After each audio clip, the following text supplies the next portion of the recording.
Today I'm joined by the Chief of Lloyd Rescue Squad, Norm Namier. Thank you so much for joining me today. Thank you so much for having me. So, we just finished having a very cold few days here in Lloyd, reaching high minus 30s and wind chill, and I mean, it's bound to happen again. So, would you be able to share some safety tips and how to prepare for weather like that? We are a community now that travels all over the place, so I think traveling is a huge concern. I think the first and foremost is make sure that your vehicle is winter ready, and what I mean by that is that you've got winter tires on, not seasonals, because they don't tend to grip the ice and the snow as good as winter tires.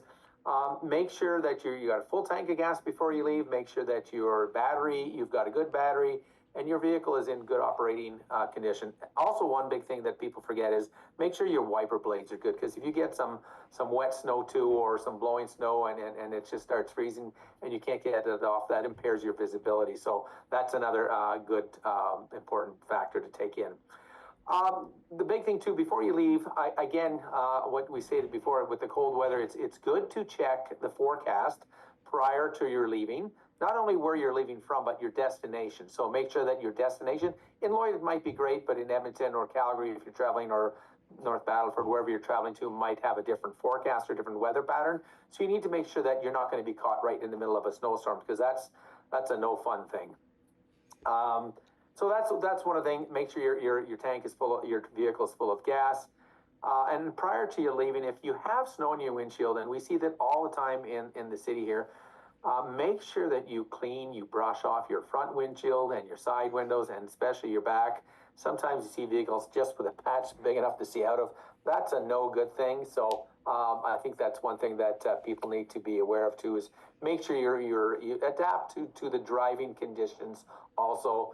I think we see a big thing with speed. I don't know if some people don't understand the ice and the snow factor, but you need to slow down no matter what, because your braking distances will definitely increase. So you need to be mindful of that, and especially mindful of other people's actions. Look ahead, make sure you're alert.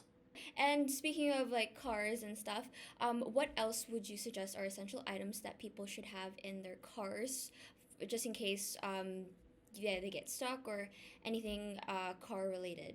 Is extra clothing, extra gloves, a toque or hat. A blanket is always a good idea. A blanket, or even a sleeping bag. That way you can, if you're traveling with more than one person, you can share that and you'll keep yourself warm.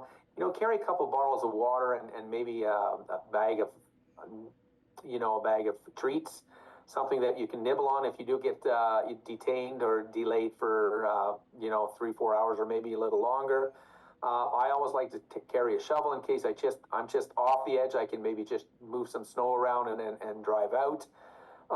Your cell phone is always a handy thing to have, and make sure that you have a charger, because if you do get stranded, first thing you're going to probably do is get on your phone, maybe play or look at a video or do something, and then next thing you know that your battery is low. So you want to make sure you have that phone charger.